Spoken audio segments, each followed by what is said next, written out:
자, 이제 장시간 동안 이어왔던 노아의 방주에 관한 그 숨겨진 비밀과 방주가 무엇을 의미하는지에 대해서 이야기하는 시간을 마무리 지으려고 합니다. 보통 배를 만들 때 산에다 만들진 않습니다. 그런데 노아의 방주는 산에서 만들어졌습니다. 배는 바다나 강에서 운항을 하기 때문에 반드시 물 근처에서 조선을 하게 됩니다. 그래서 조선소가 육지 중앙에 있는 경우는 거의 없죠. 그런데 노아는 방주를 시온산에서 건축했습니다. 따라서 이것은 고기잡이용 배가 아니라는 뜻입니다. 또한 물이 산 위까지 차오를 것이라는 하나님의 말씀을 그대로 받아들였던 노아의 믿음이 있기 때문입니다. 죄악 속 영혼을 구원하기 위한 방주, 고기를 잡아서 이득을 취하기 위한 배가 아니라 우리의 죄악 속 영혼을 구원하기 위한 예수님이기 때문에 이 말씀이 있는 것입니다. 창세기 6장 14절 22절을 보면 너는 잣나무로 너를 위하여 방주를 짓되 그 안에 칸들을 막고 역청으로 그 안팎에 칠하라. 노아가 그와 같이 하되 하나님이 자기에게 명하신 대로 다 준행하였더라. 노아는 하나님의 계획을 알고 있었습니다. 그리고 그대로 믿었습니다. 다만 여기서 의구심이 하나 생깁니다. 능력 많으신 여호와께서 굳이 왜 방주를 짓게 하셨을까? 그냥 하나님의 전지전능하심으로 노아와 그의 가족들을 보호하거나 노아 가족이 머무르는 땅에만 비가 내리지 않도록 기적을 충분히 베푸실 수도 있었을 텐데 라는 의구심이 들 수 있습니다. 앞서 살펴본 대로 방주는 배가 아닙니다. 그냥 나무 괴짝이나 상자와 같은 직사각형의 모양입니다. 방주를 혹시 배 모양으로 계속 오해하고 계셨다면 이 시간 그 생각의 패러다임을 바꿔주십시오. 나무 괴짝과 같이 사각형, 사방향 할 때 방이라고 말씀드렸고 주는 배처럼 뜨기 때문에 방주라고 하는 거죠. 그래서 나무 괴짝이나 상자 같은 것입니다. 직사각형의 모양입니다. 그리고 앞서 말한 대로 방주는 영어로 ship, 배가 아니라 ark, A-R-K, ark라고 합니다. 이거는 영어로 괴나 상자를 뜻하는데 여기에 피난처라는 뜻이 숨어 있습니다. 성경에 방주 같은 의미의 단어가 나옵니다. 성서에 있던 법궤가 역시 아크로 표현됩니다. 바로 이 법궤의 모양이 3개월이 된 아기였던 모세를 담았던 갈대 바구니도 이렇게 표현이 됩니다.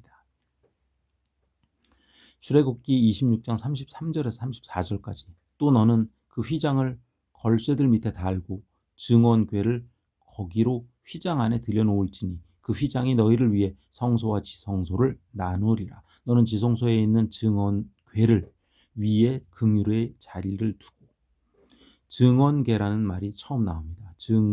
증언궤. 이 증언궤는 증거궤라고도 하고 우리가 성경에서 흔히 법궤라고도 읽히며 언약궤로도 번역되는 단어인데 여기에 바로 ARK, ARK라는 단어가 사용된 것입니다.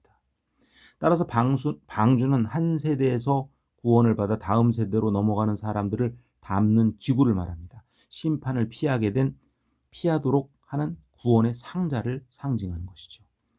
방주를 만든다는 것은 순종을 통한 말씀 실현의 행위가 필요한 일이며 노아는 비를 본 적도 없는 무경험자로서 하나님 말씀의 순종을 통해서 하나님 말씀을 현실로 실현시키기 위한 행위의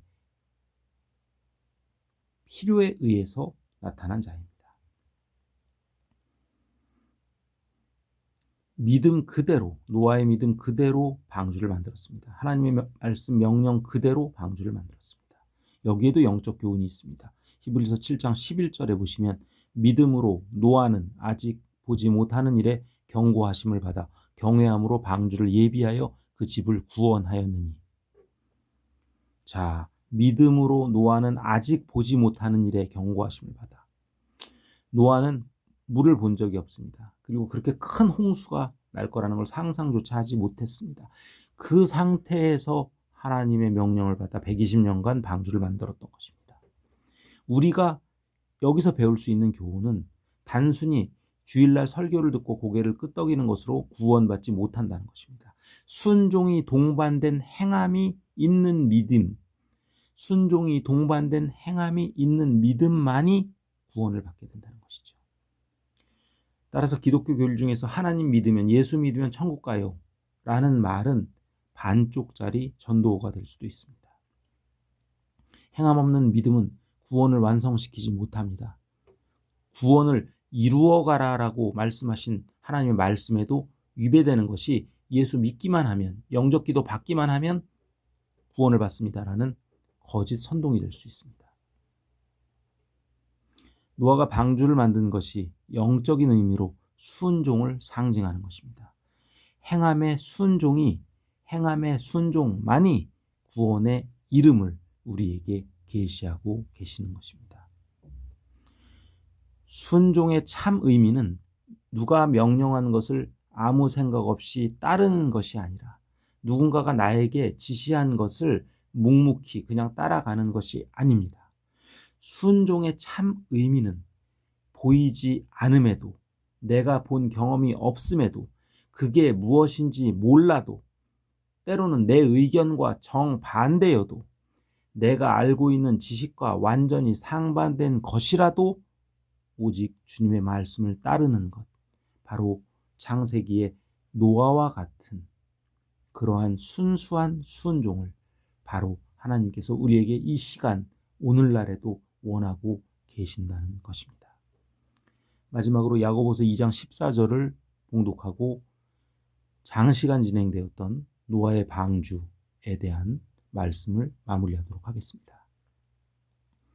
야고보서 2장 14절입니다. 내 형제들아, 만일 사람이 믿음이 있노라 하고 행함이 없으면 무슨 이익이 있으리요? 그 믿음이 능히 자기를 구원하겠느냐. 아멘. 긴 시간 노아의 방주의 교훈을 찾기 위해서 달려온 이 시간까지 함께 해주신 청취자분들과 지금 생방송에서 계속 함께 하시면서 이 따뜻하고 그리고 고생했다라고 응원해 주시니 댓글을 달아주신 여러분들에게 다시 한번 하나님 앞에 영광을 돌리며 감사를 드립니다. 이상 마치겠습니다.